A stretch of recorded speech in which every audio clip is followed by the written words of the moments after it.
Tengan todos muy buenas tardes, bienvenidos a la segunda parte del Foro Nacional El Derecho a la Educación. Seguidamente vamos a tener la charla Derecho a la Educación Inclusiva. Está a cargo de la señora Elcibel Pantoja, representante del Consejo Nacional de Personas con Discapacidad, el Máster en Derechos Humanos y Educación para la Paz. Buenas tardes. Espero que estemos revitalizados luego del almuerzo. No nos toque la variedad. Bueno. En primer lugar, quiero agradecer la invitación cruzada por el maestro Prieto al CONAPES, Consejo Nacional de Personas con Discapacidad, para vernos representados en esta actividad que es de una importancia vital para nosotros. Y felicitar a la universidad porque la educación, el derecho a la educación es un tema preponderante. Bien lo decía ahora el videíto, la educación es un derecho base para poder disfrutar de otros derechos. Así es que es importante que se dé esta relevancia y se haga un foro de carácter nacional. En este momento nuestro país se enfrenta a diversos retos y uno de los mayores retos considero yo que debe abordar de manera muy responsable, innovadora, de manera diferente, hay que buscar una manera diferente de hacer las cosas, es precisamente la educación. Y las universidades tienen un papel muy importante en esto. Así es que gracias UPN, gracias UNESCO y gracias a todos los que han trabajado para que este foro sea una realidad y también a los presentes. Bueno, como lo dice el nombre de la charla, Derecho a la Educación Inclusiva, de eso quiero hablarles. Pero yo quisiera iniciar planteando una pregunta básica, que es que pensemos un poquito en lo que quiere decir inclusión. Porque a veces utilizamos términos que están como de moda o que por alguna razón tenemos que incorporar a nuestro lenguaje profesional cotidiano y no nos detenemos como a ver qué es lo que significan. Y yo soy de las que necesito saber cómo funcionan las cosas o qué significan para apropiarme de ellas. Entonces hablemos de la inclusión. Dice el diccionario de la Real Academia Española, que vean que voy a leerlo textualmente. Incluir significa poner algo o alguien dentro de los límites de una cosa o un conjunto. Si analizamos esto y lo traemos a lo educativo, quiere decir que para hablar de inclusión es necesario que exista esa cosa o ese conjunto que está delimitado, o sea, tiene ciertas características, y en este caso hablamos del derecho a la educación, y que dentro de ese ámbito, de ese derecho, hay que situar a las personas. Pero no solamente hay que situarlas de la mejor manera, de la manera más ventajosa, de tal forma que pueda rendir socialmente, o sea, que la educación tenga valor agregado social y obviamente de las personas. Okay. Entonces, para decir que una persona está incluida en la educación es porque está dentro y tiene que ser dentro con todas las condiciones que ello implica. Hay otro tema que también utilizamos mucho últimamente, que es el de inclusión social, y a grosso modo es como un ideal realmente, porque aspira a un entendimiento social a partir del cual todas las personas son vistas como iguales, se les reconoce el mismo valor y todas tienen los mismos derechos. Vean el videito que acabamos de ver sobre derechos humanos, o sea, se dice de partida que todas las personas tenemos derechos por el mismo hecho de ser personas, pero no siempre podemos ejercer efectivamente esos derechos. Entonces hay que ver qué es lo que está sucediendo. Este es un ideal muy difícil de llevar a la práctica. ¿Y por qué? Son muchas las razones, pero una de las más importantes es el no reconocimiento de la otredad de las otras personas como iguales a nosotros. Entonces, a partir de ahí ya se da una suerte de desvirtuación de esa aspiración de inclusión social que no nos permite avanzar. También eso ha generado, o sea, por ser una mora social tan difícil de superar, que más bien parece que se van profundizando las brechas, entonces ha generado que para algunas personas eso solamente sea un vocablo ahí de moda, porque no lo viven. Recuerden que los derechos se viven en el cuerpo. O sea, a nosotros nos pueden dar cartillas de tratados de derechos humanos, civiles o políticos, pero si no los vivimos, si no los podemos ejercer, si no los podemos realizar, entonces eso no pasa de ser letra muerta para nosotros. Y eso es lo que le sucede a grupos poblacionales bastante grandes. Entonces, para los cuales esto de la inclusión social se ha convertido en una promesa que se desdibuja en su horizonte vital, porque tienen que vivir el día a día a pesar de esa complicación de derechos, sintiendo en su cuerpo y en su realidad cotidiana, en su mundo vivido, esa negación a ejercer los derechos. Tampoco se puede hablar de inclusión si no hablamos de igualdad, de equidad, de reconocimiento, de respeto de la diversidad, de no discriminación, de equiparación de oportunidades, del respeto por la dignidad humana, que no es otra cosa más que el núcleo del paradigma de derechos humanos.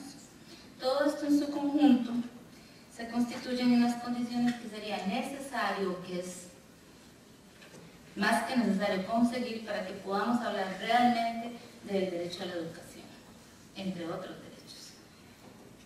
Ya que el derecho a la educación, igual el derecho a la vida, es parte fundamental para que podamos ejercer otros derechos. Para que haya inclusión es necesario ver la inclusión de manera global, en sus tres componentes, que son la igualdad formal, la igualdad de oportunidades y la igualdad de resultados. La igualdad formal todos la conocemos, porque desde chiquititos aprendemos y nos dicen todos somos iguales ante la ley.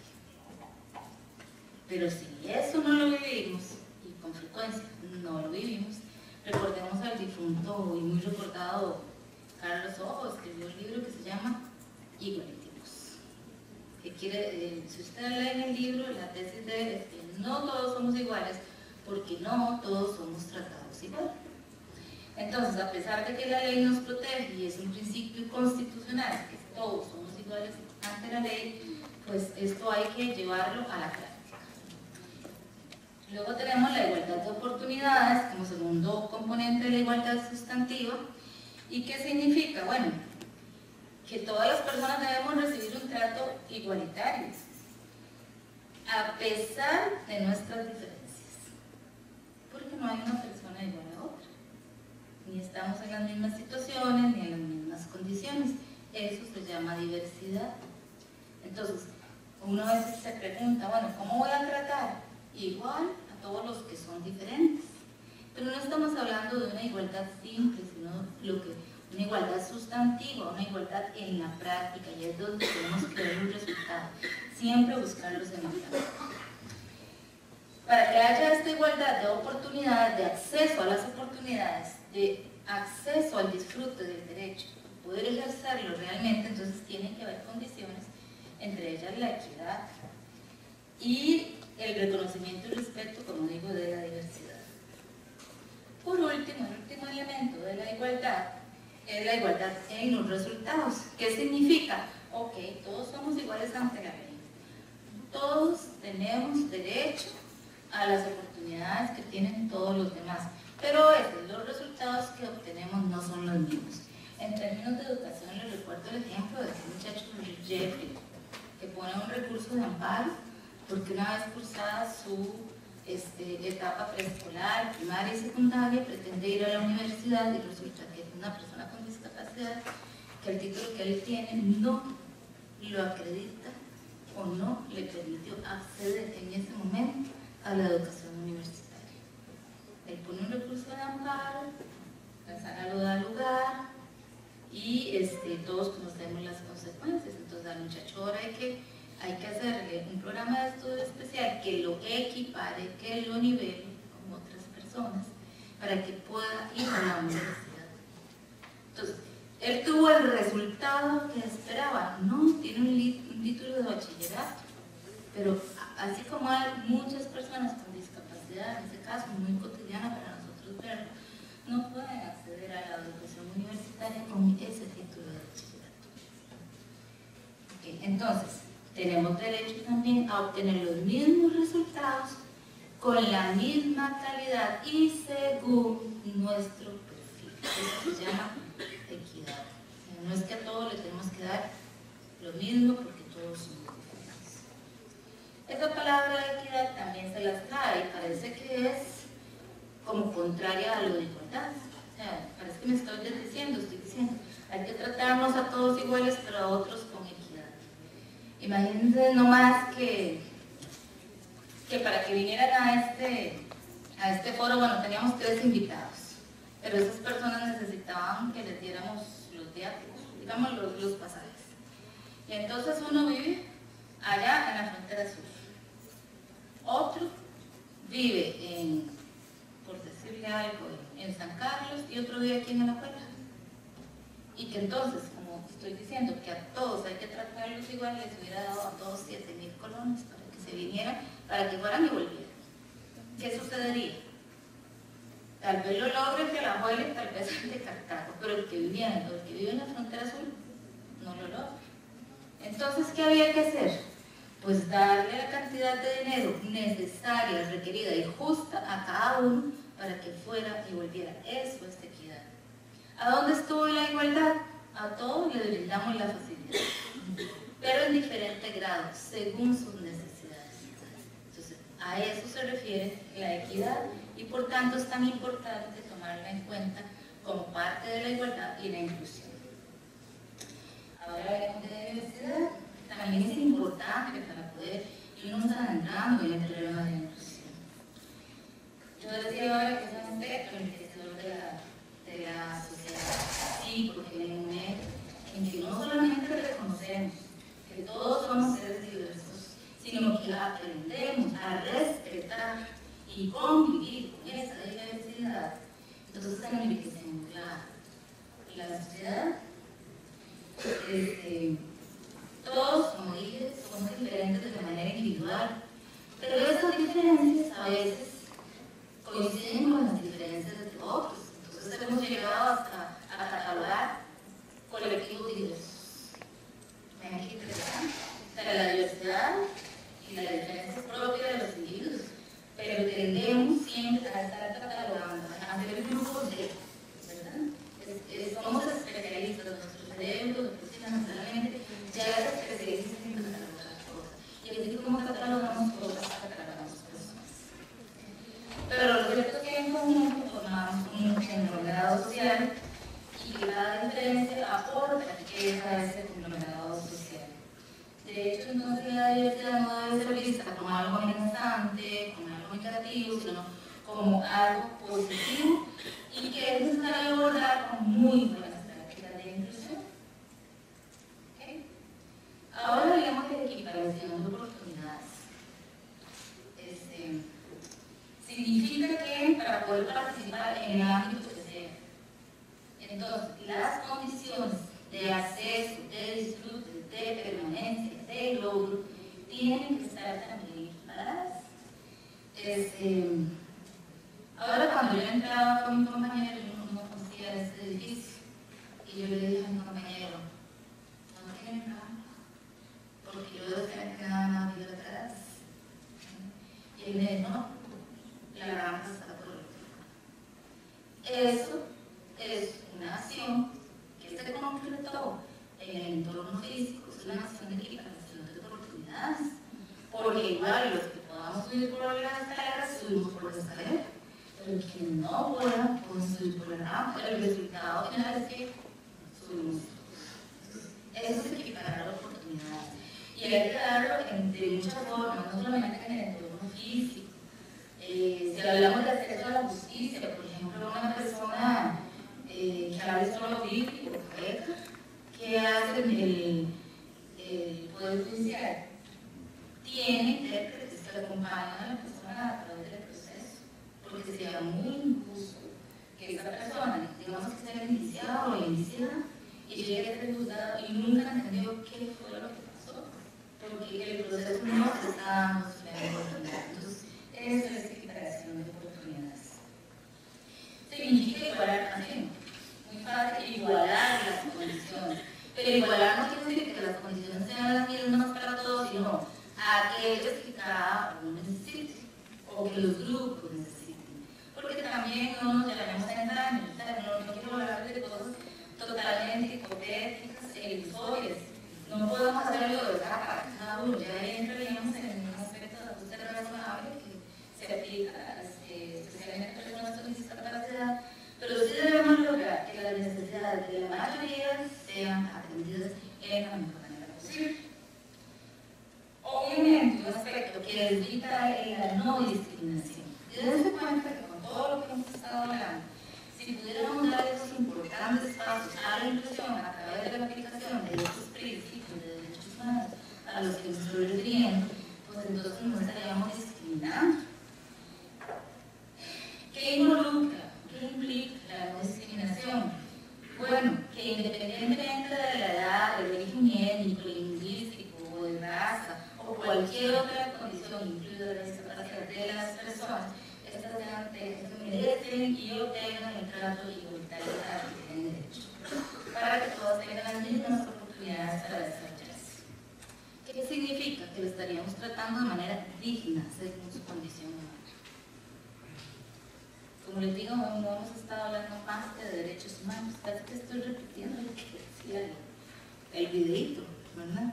Pero si hablamos de inclusión, quiere decir, si estamos dispuestos a incluir, es que vamos a hacer un trato para respetar los derechos de las personas, para que puedan realmente estar incluidas. Según la Organización de las Naciones Unidas para la Educación, la Cultura y la Ciencia, la Ciencia y la Cultura, UNESCO, y leo textualmente: la inclusión es un enfoque que responde positivamente a la diversidad de las personas y a las diferencias individuales, entendiendo que la sociedad, a través de la activa participación en la vida familiar, en la educación, en el trabajo y en general de todos los procesos sociales, culturales y comunidades, ve la diversidad no como un problema, sino como un enriquecimiento para la sociedad. Si trasladamos esto al ámbito educativo, no dista mucho de lo que se puede agregar, sobre todo si asumimos que la educación es un motor para el desarrollo personal, para el disfrute de otros derechos. Y por tanto, el derecho a la educación debe ser ejercido de manera efectiva y plena por parte de todas las personas. Pero la verdad es que hay una gran cantidad de personas en el mundo, ya vieron, más de 100 millones de niños en el mundo no acceden a la educación.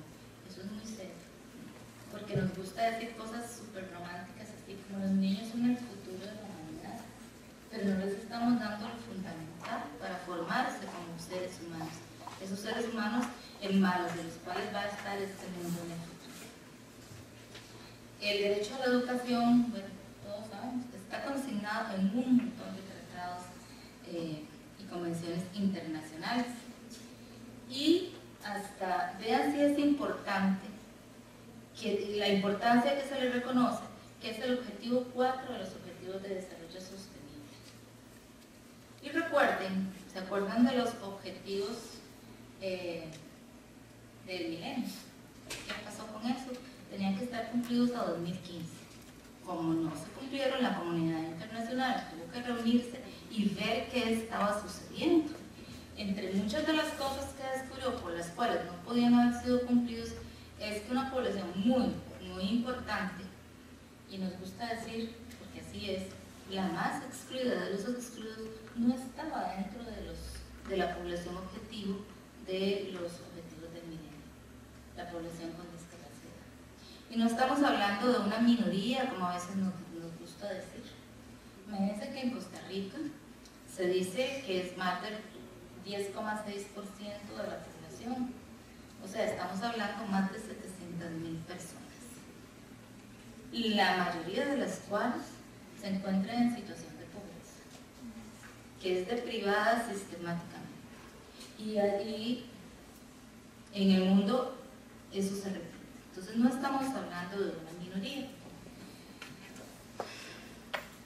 Tanto es así, y podemos hablar también de las personas que viven en zonas de conflicto armados, las personas que por su raza, por su etnia o por su lengua son discriminadas, etc. Nos gusta hablar de poblaciones vulnerables, de minorías, pero si nosotros juntamos, es una enorme porción de la población humana a la que hay que volverse y ver cómo recuperamos, porque si no estamos actuando de manera muy mezquina, pretendiendo que todo está bien, pero no estamos atendiendo a una gran cantidad de la población humana. Como se han surgido esos colectivos vulnerables o esos grupos de atención prioritaria, surgió también el concepto de educación inclusiva, que para la UNESCO es un proceso de fortalecimiento de la capacidad del sistema educativo para llegar a todos los educandos. Implica la transformación de las escuelas y de otros centros de aprendizaje para atender a todos los niños, niñas y adolescentes que pertenecen a grupos étnicos y lingüísticos minoritarios o poblaciones rurales, aquellos afectados por VIH o por SIDA y con discapacidad, así como con dificultades para aprender. Porque no todas las personas con discapacidad tienen dificultad para aprender, de ahí que ellos hacen una distinción. Entonces, ¿para qué? Para brindar oportunidades de aprendizaje a todos los jóvenes y adultos. Entonces, podemos recalcar y nos damos cuenta, si pudiéramos calcular de cuántas personas se tratan, nos damos cuenta que es una gran cantidad de personas. Entonces, como decía, nos encontramos ante un reto que implica dar un golpe de timón. Lo que quiere decir que tenemos que plantearnos muy seriamente, comenzar a hacer las cosas diferentes para obtener resultados diferentes. Esos resultados, ¿cómo tienen que ser? Bueno, los requeridos, los necesarios y acordes a una realidad de una sociedad que cada vez se polariza más. Día con día nos damos cuenta, hasta nosotros nos sentimos excluidos. Mira, yo a veces escucho noticias y yo digo, ya no voy a poder comer atún en agua. Ya me sentí excluida. ¿Se dan cuenta? Pero ¿qué pasa? Sí, no puedo, suponiendo que no pudiera comer atún en agua, y puedo escurrir un atún en aceite. Pero esa es la realidad de la mayoría de las personas más pobres. Hay personas que tal vez se comen un atún al año y una latita entre una familia de 5. Entonces, cuando hablamos de exclusión, tenemos que pensar bien cómo se da, en quiénes se da y con qué profundidad se da. Fortalecer el sistema educativo, como dice la UNESCO, pasa por muchas cosas. Obviamente no tenemos espacio para referirme a todas, pero sí a algunas. Y una de las más importantes, es hacer cambios en la formación del estudiantado en docencia. O sea, ¿cómo pretendemos exigirle a las y los docentes cosas para las cuales no los hemos formado? Cosas para las cuales no les hemos dado a ellos mismos condiciones. Entonces, este aspecto toca mucho o tiene mucho que ver con la responsabilidad de las universidades, que tienen que hacer un proceso de introspección, o sea, ponerse a estudiar, ponerse a pensar qué se ha hecho hasta ahora y cómo deberíamos hacerlo diferente para lograr un profesional en docencia más integral, que esté totalmente matriculado con la educación inclusiva, que no solamente la tengan en el discurso, sino que la pueda llevar a la práctica y que además sepa exigir, pero también construir esas condiciones necesarias para que se dé la educación inclusiva. También implica que se piense en la educación desde el enfoque de derechos humanos, teniendo como eje la dignidad humana. En una de esas muchas cosas que hice en mi vida, el primer trabajo que yo tuve cuando salí del colegio fui maestra aspirante en una escuela en un barrio marginal. Y muchos niños yo daba un cuarto grado, yo descubrí que los lunes, los miércoles y los viernes iban más a la escuela, y ustedes saben por qué. ¿Se imaginan? Había almuerzo.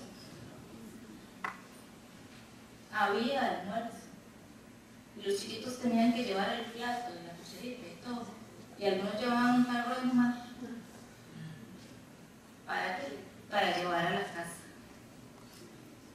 Entonces vean que yo era muy joven, chiquilla de 17 años, pero eso a mí me golpeó y me marcó, porque no todos viven como, yo creía que yo era pobre, ¿verdad? Pero me di cuenta que había personas que vivían en condiciones muy inferiores a las que yo vivía.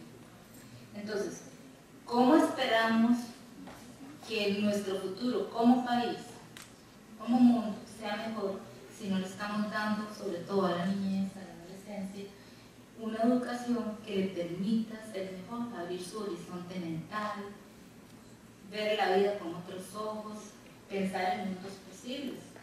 ¿No? Igual los estamos acortando, fronterizando a través de la educación, y eso es una de las cosas que hay que romper en la educación inclusiva. No hay que dejar de lado la responsabilidad que tiene el Estado como principal proveedor de servicios de educación y garante del desarrollo de todas las personas, para que efectivamente en el derecho a la educación se practique y se ejerza con dignidad, con igualdad, con equidad, con equiparación de oportunidades. En resumen, para evitar la exclusión educativa, es la educación la que debe adaptarse a las personas, no al contrario. No podemos seguir con un sistema educativo que se habla solo a sí mismo, ¿verdad? Como un fin a sí mismo, sino que hay que poner atención a las necesidades de las diferentes poblaciones objetivo. Es ineludible adaptar entonces los entornos educativos para que sean amigables, inclusivos, accesibles y seguros para todas las personas, no solamente en su aspecto físico, porque hay una tendencia muy inmediata a pensar en adaptar el entorno educativo a adaptarse al edificio. No solamente eso, también tenemos que adaptarnos, adecuarnos nosotros mismos. Y hablo de comunidad educativa, no hablo solamente de los docentes, los padres de familia y los mismos chicos. También pasa por hacer cambios metodológicos y sobre todo en la esfera humana. Es necesario migrar a una forma de hacer las cosas en educación que a partir del reconocimiento y respeto de la dignidad, de las necesidades y capacidades de las personas pueda no solo favorecer la inclusión, sino también el logro educativo. Eso es otra cosa que es muy importante, ¿verdad? Porque, ¿y qué hacemos? Llenamos la escuela, pero todos esos chicos se van a graduar, todos van a ir a secundaria, y de todos los que están en la secundaria, ¿pueden ir todos a la universidad? No. Y se está diciendo que educación inclusiva es una educación para todas las personas. Hay que introyectar y aprender que la educación inclusiva es uno de los aspectos que puede contribuir a la movilidad social de poblaciones en situación de vulnerabilidad y riesgo social. Requiere entender que la educación es el pivote del desarrollo económico y social, y que una persona excluida de esta, a una persona que le excluimos y le estamos vedando desde muy temprana edad las posibilidades de desarrollo familiar y personal. Voy a poner un ejemplo. No es un ejemplo, es realmente lo más cotidiano del mundo. Y algunas personas en el auditorio lo saben porque trabajan con personas con discapacidad. Históricamente han sido excluidas del sistema educativo y no con mala intención, simplemente no se han dado siempre las condiciones. Valga decir que hemos avanzado bastante y que esperamos sigamos avanzando. Entonces, cuando se le excluye de la educación, ya sea por falta de acceso o porque teniéndolos se enfrentan a entornos educativos que no reúnen las condiciones necesarias para que puedan participar en igualdad de condiciones con otras personas. Por ejemplo, yo solía trabajar en San José, cerca de la iglesia del Carmen, y otra cosa que también me marcó fue ver a madres de familia con chicos tal vez con una parálisis cerebral, que eran casi de la estatura de la mamá, y la mamá los llevaba aquí sobre el costado, corriendo detrás del bus de Guadalupe, porque las dejó el bus y tenían que ir a la Santa Muerte. Vean qué duro. Entonces, a veces las familias hacen el esfuerzo, pero ¿hasta dónde será posible que puedan mantener? Entonces, esos son factores que tenemos que tomar en cuenta. Si se trata del entorno físico, muchos centros educativos y su entorno urbano no están adecuados para la movilidad personal de la población con discapacidad. Y a veces el centro educativo lo está, pero no el entorno urbano. Entonces, llegar a la escuela es toda una aventura. Llegado ahí es como el oasis, hay rampas, el mobiliario está adecuado, hay equipo, etc. Pero llegar ahí, pues entonces hay familias que optan por no ir. No digamos además los aspectos meramente familiares. Hay familias que por proteger a sus hijos de esos entornos no amigables y simplemente deciden no mandarlo a la escuela. Hace aproximadamente 5 años se hizo un estudio en el CONAPIS sobre el acceso a la educación por parte de los niños en la educación preescolar y la brecha era enorme. Esperamos, deberíamos volver a hacer el estudio, ver qué pasó ahora que los chicos van a maternar, que ya es obligatorio mandarlos a maternar. Los centros educativos y el sistema educativo en general debe tener como premisa que debe haber disponibilidad de servicios y productos de apoyo. ¿Por qué? Porque las personas con discapacidad lo necesitan. Entonces, cuando hablamos de servicios, obviamente estamos hablando de intérpretes, de tutores, de cuidadores, etc. Y los productos de apoyo, pues es muy fácil para nosotros reconocerlos, porque casi siempre es un objeto físico, que las muñecas, que la computadora, que el toby, etc. Ahora bien, hay otro aspecto que excluye a muchas personas con discapacidad. Son los mitos, las resistencias, algunas justificadas y otras no, para abordar plenamente la inclusión educativa en el aula. En otros casos podrían darse las condiciones, pero la subsistencia de información los afecta. Y no han sido pocos los casos en que los grupos de padres y madres de familia se oponen a que chicos y chicas con discapacidad compartan el aula con sus hijos. Lo más triste es que con frecuencia nos encontramos con personas que han sufrido no una de estas condiciones, sino una combinación de estas situaciones, y el resultado directo es que se les excluye del sistema educativo. Y no quiero decir que hay abandono escolar, porque perdón, para mí el abandono escolar no existe. Algo pasa en el sistema que excluye a la gente. ¿Qué es lo que pasa con una persona con discapacidad que se ve excluida del sistema educativo? Bueno, que no pueda desarrollar niveles de empleabilidad que le permitan insertarse de manera ventajosa en el mercado laboral. Y entonces, ¿qué pasa? De que es una persona que difícilmente va a superar niveles de pobreza si es que estaba ahí, o va a caer en niveles de pobreza, no puede aportar a su hogar. Entonces, se dice que la discapacidad y la pobreza son un binomio, que la discapacidad produce pobreza y la pobreza discapacidad, pero si la persona no tiene un medio de movilidad social ascendente para el cual mucho le ayuda la educación y la formación para el trabajo, entonces va a quedar ahí, o sea, no se va a mover y se va a ir acrecentando eso.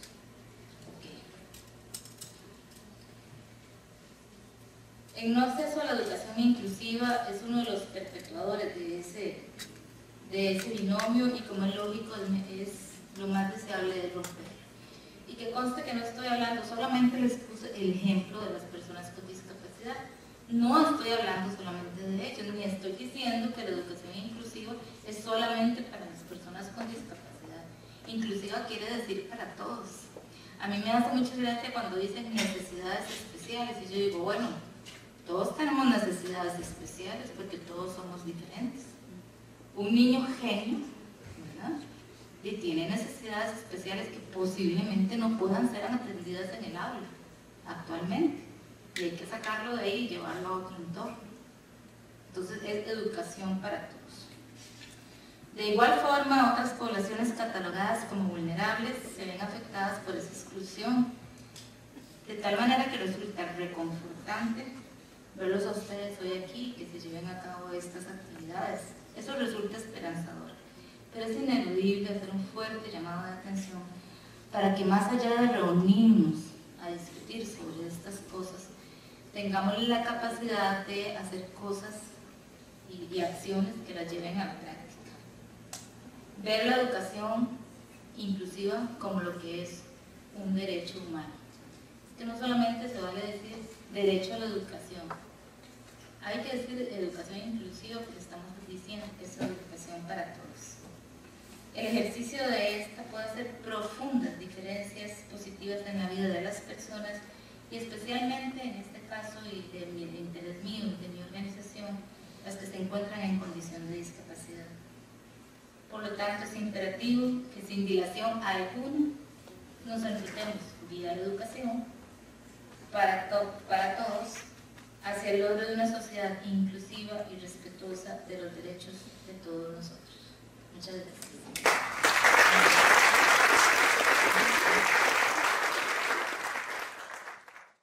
Como es nuestra costumbre en la Universidad Técnica Nacional, nos gusta reconocer a los conferencistas que siempre forman parte de nuestras actividades, de nuestros foros y nuestros seminarios. En esta oportunidad vamos a agradecerle a doña Elsie con este certificado de participación que me voy a permitir leer. La Universidad Técnica Nacional, la Rectoría y la Vicerrectoría de Docencia confieren a la señora Elsie Beltrán Toja el presente certificado por su participación como ponente en la presentación Derecho a la Educación Inclusiva en el marco de la celebración del Foro Nacional El Derecho a la Educación. Fue realizado en este auditorio este día y está firmado por la señora Catalina Pereira Hernández, vicerrectora de docencia, y por el señor Marcelo Prieto Jiménez, nuestro rector. Muchísimas gracias, doña Elsie, por estar con nosotros en esta tarde.